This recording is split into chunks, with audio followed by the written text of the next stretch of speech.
We will shut you down. We will cite you. And if we need to, we will arrest you and we will take you to jail. Period. There should be nothing unambiguous about that.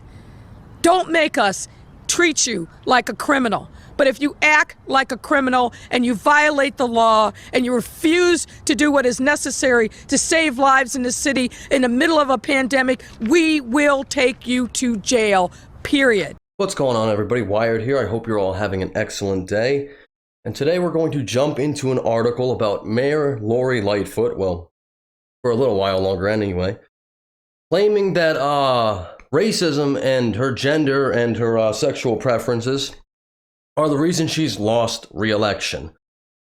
Instead of taking any accountability for the crime rate in Chicago and the gang violence or the mass exodus of businesses leaving, the tourism being down, all factors that probably played into her being the first mayor, I think within 40 years, to lose re-election.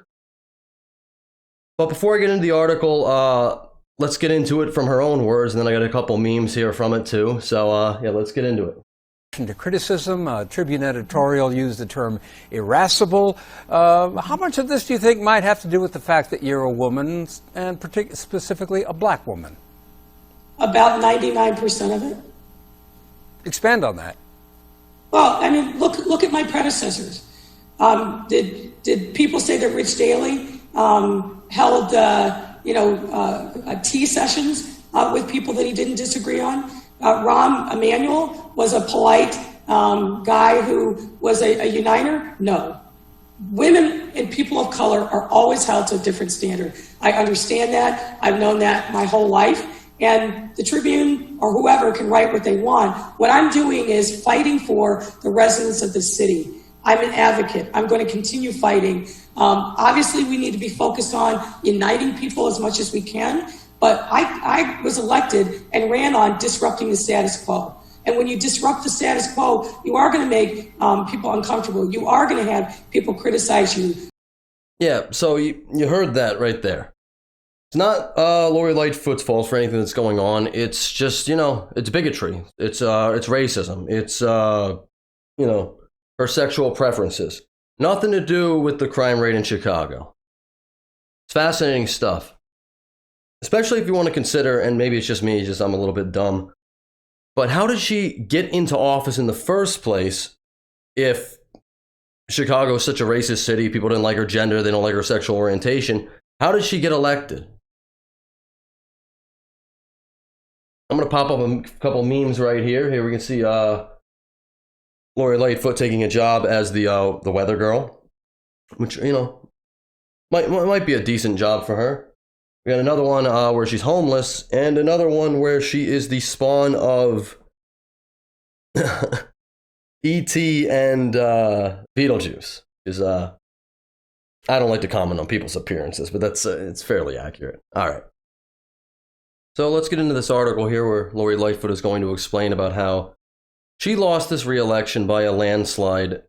First mayor in 40 years, not because of her job performance, not because of her promises that she couldn't keep, not because of how she's been shutting out reporters, nothing like that. No, it's all about racism. Truly, truly fascinating. Democratic Chicago Mayor Lori Lightfoot blamed racism and her gender for her landslide defeat in her re-election bid, as Chicagoans, wary of the rising crime on her watch, celebrated her fall from political rock star to rock bottom. "I'm a black woman in America, of course," she replied when asked by a reporter if she had been treated unfairly.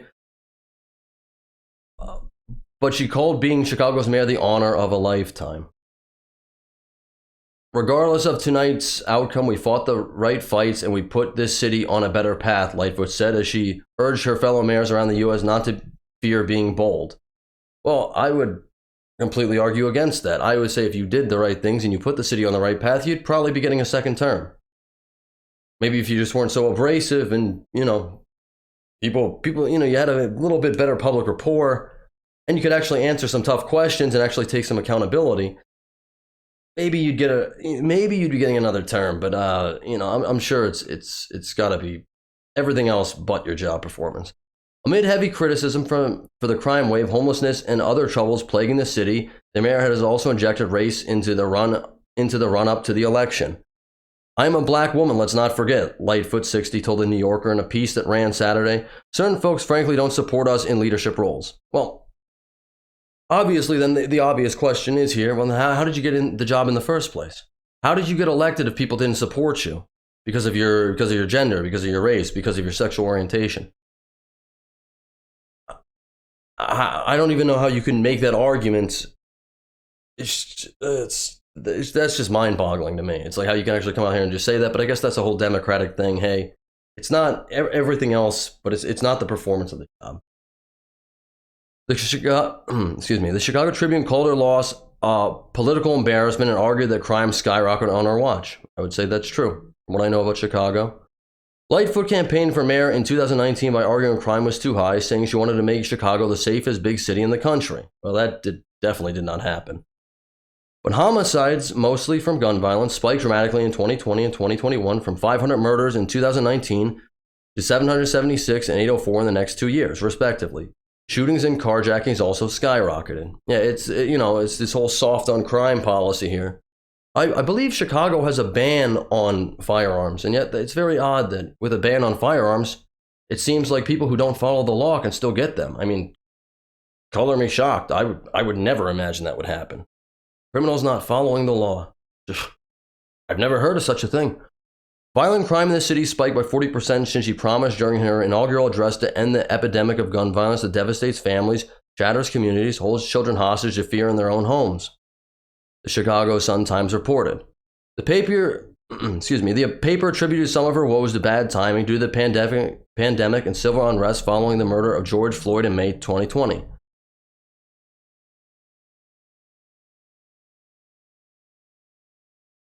She also embraced playing the heavy, shutting down the lakefront and admonishing people to stay home. It played into her dictatorial personality, inspiring an avalanche of hysterical memes the mayor was smart enough to embrace. Chicago City Alderman Anthony Bealey said that for Lightfoot, it was my way or the highway coming out of the gate. Trying to destroy people instead of trying to work with people, politics is a game of addition. It's not a game of subtraction. All she did was subtract from day one.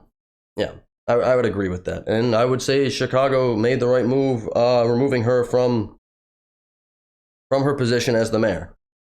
Real quick too, it's like, I don't think race or gender or sexual orientation played any part in this. I don't think it can. I think this is purely just based on crime statistics and what you campaign on and what you can actually accomplish.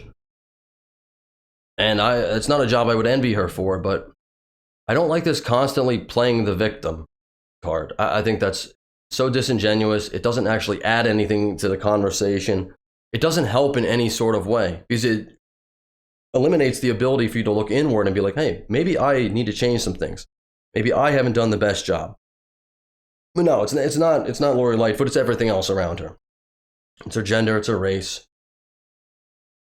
Sexual orientation. Seneca says, luck is what happens when preparation meets opportunity. I don't know why I'm thinking about Seneca right now, but I think Lori Lightfoot should really do some personal reflection. But then again, if I look like Beetlejuice, I probably wouldn't want to personally reflect either. Looking in a mirror has got to be difficult. But anyway, that's all I got for you today. Leave a like if you like the video. Subscribe to the channel. You want to hear more stuff like this.